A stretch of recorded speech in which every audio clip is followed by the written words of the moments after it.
পুরো দুধটা আমি দিয়েছি দেখুন। এর মধ্যে দুধে ভেজা সয়াবিনটা দিয়ে দেব। নমস্কার বন্ধুরা, আপনারা কেমন আছেন? আশা করছি সবাই খুব ভালো আছেন, আমিও ভালো আছি। সয়াবিন দিয়ে একদম নতুন আর অনেকের অজানা স্বাদের একটা রেসিপি আপনাদের সাথে শেয়ার করব।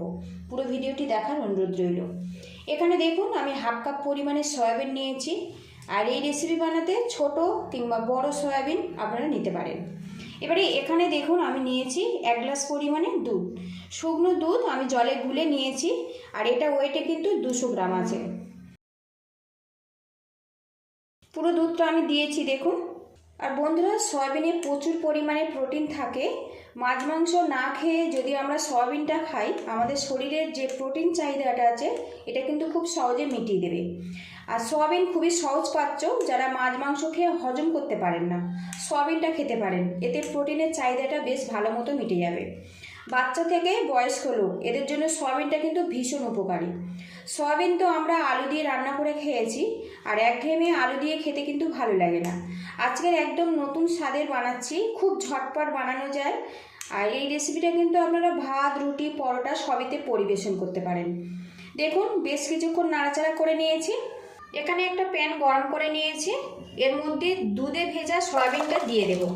কিছুক্ষণ সয়াবিনটা সিদ্ধ করে নেব, এতে সয়াবিনটা কিন্তু বেশ নরম হয়ে যাবে।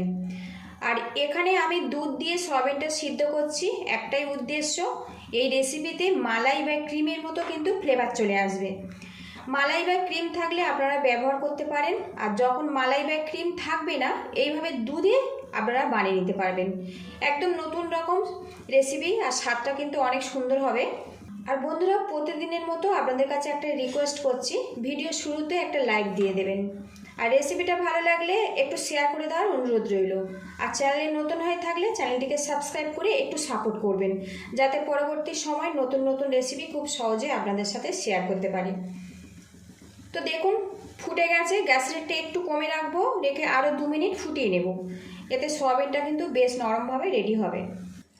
সয়াবিনটা তো ফুটিয়ে নিয়েছি, এবার একটা পাত্র দিয়ে ঢেকে গ্যাস লিডটা বন্ধ করে দেব। এই গরম দুধের মধ্যে থাকলে সয়াবিন কিন্তু বেশ নরম হয়ে যাবে। ঢাকনাটা খুলে নেব। আর বন্ধুরা, এই সয়াবিন আর দুধটা কিন্তু ঠান্ডাও করে নিয়েছি। আর এখন দেখুন সয়াবিনটা কিন্তু বেশ নরম হয়ে গেছে। দেখুন এর মধ্যে যে দুধটা আছে সেটা কিন্তু খুব সহজেই বেরিয়ে আসছে। এবার দুধ থেকে ছেঁকে ছেঁকে সয়াবিনগুলো তুলে নেব, নিয়ে একটা মিক্সিং জারের মধ্যে নিয়ে নেব। মিক্স করব বলে আমি কিন্তু সয়াবিনটা একটু ঠান্ডা করে নিয়েছি। সয়াবিনগুলো আমি মিক্সিং জারের মধ্যে নিয়েছি। এবার ছিবড়া ছিবড়া থাকবে সেই মতো কিন্তু একটা পেস্ট বানিয়ে নিব। আর এখানে দেখুন প্যানের মধ্যে যে দুধটা আছে এটা আর ফেলবো না, পরবর্তী রান্নাতে এটা ব্যবহার করব। আবারও প্যানটা গরম করে নিয়েছি, আর এর মধ্যে দিয়ে দেব সরিষার তেল। আর এই রেসিপিটা সরিষার তেল দিয়ে বানালে খেতে কিন্তু অনেক বেশি ভালো হয়। তো বন্ধুরা, ভিডিওটা অন করতেই আমি ভুলে গেছি, তেলটা গরম করে নিয়েছি। আর এর মধ্যে গরম মশলা থেতো করে আমি এর মধ্যে ফোড়ন হিসেবে দিয়েছি। ফোড়নটা হয়ে গেছে, এবারে একটু বেশি পরিমাণে আদা রসুন পেস্ট ব্যবহার করেছি, সেটা তেলের সাথে একসঙ্গে ভাজা ভাজা করে নিয়েছি। প্লিজ বন্ধুরা একটু মানিয়ে নেবেন। আদা রসুনটা ভেজে নিয়েছি, আর এখন কিন্তু খুব সুন্দর একটা গন্ধ বেরিয়ে আসছে। এখানে যেহেতু গরম মশলাটা আমি থেতো করে ব্যবহার করেছি। এবারে এর মধ্যে দিয়ে দেবো একটা ছোট্ট সাইজের টমেটো কুচি নিয়েছি। টমেটো দিয়ে বেশ কিছুক্ষণ নাড়াচাড়া করে নেব। এখানে গরম মশলাটা থেঁতে ব্যবহার করলে বন্ধুরা, পরবর্তী স্টেপে কিন্তু গরম মশলার গুঁড়ো আর ব্যবহার করব না। একটু নাড়াচাড়া করে নেব, টমেটোটা গলে যাবে। এবারে এর মধ্যে দিয়ে দেব কিমা করা সয়াবিন। তো সয়াবিনটা আমি কিন্তু 2 বার মতো চালিয়ে নিয়েছি, এতে কিন্তু দানা দানাভাবে রেডি হয়েছে। আর এইভাবে কিন্তু রেডি করে নিতে হবে। এবারে এই মশলার সাথে দিয়ে দেব, মশলার সাথে সয়াবিন কিমাটা কিন্তু একটু নাড়াচাড়া করে নেব, এতে মশলার ফ্লেভারটা কিন্তু কিমার মধ্যে খুব সুন্দরভাবে চলে যাবে। মশলার সাথে সয়াবিন কিমাটা কিন্তু বেশ কিছুক্ষণ নাড়াচাড়া করে নিয়েছি। এবারে এর মধ্যে কিছুটা গুঁড়ো মশলা দিয়ে দেব। এখানে গুঁড়ো মশলার মধ্যে রয়েছে হলুদের গুঁড়ো, জিরে ধনের গুঁড়ো আছে, ঝাল লঙ্কার গুঁড়ো আর কাশ্মীরি রেড চিলি পাউডার রেখেছি। এখানে আমি সব হাফ চামচ করে ব্যবহার করেছি। আপনারা যতটা সয়াবিনের এই রেসিপি বানাবেন সেই মতো কিন্তু মশলাটা অ্যাড করে দিতে হবে। এবারে এর মধ্যে সামান্য চিনি আর দিয়েছি স্বাদ মতো লবণ। দিয়ে দেবো 1 মুঠো পরিমাণে কড়াইশুঁটি।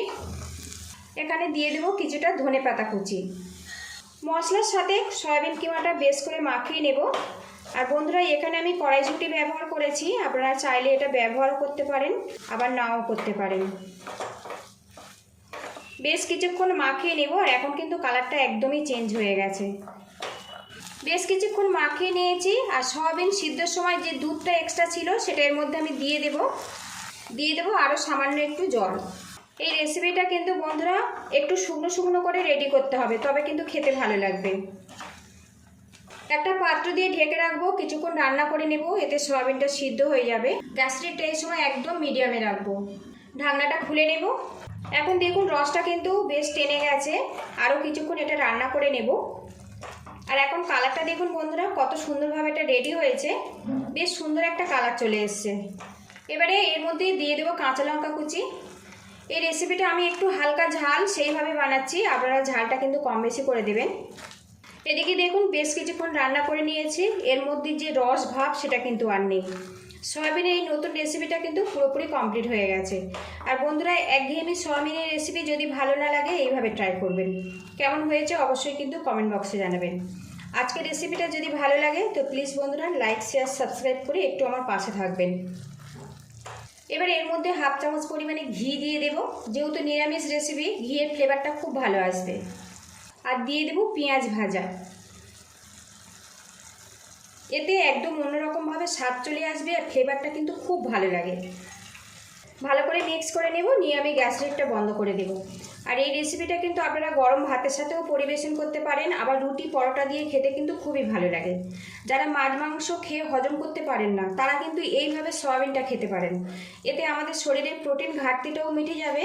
আর সয়াবিন কিন্তু খুবই সহজপাচ্য। গরম ভাতে যদি এইরকম একটা রেসিপি থাকে বন্ধুরা, মাছ মাংস কিছু কিন্তু প্রয়োজন হবে না। এটা এতটাই টেস্টি। এবার এটা আমি নামিয়ে নেব।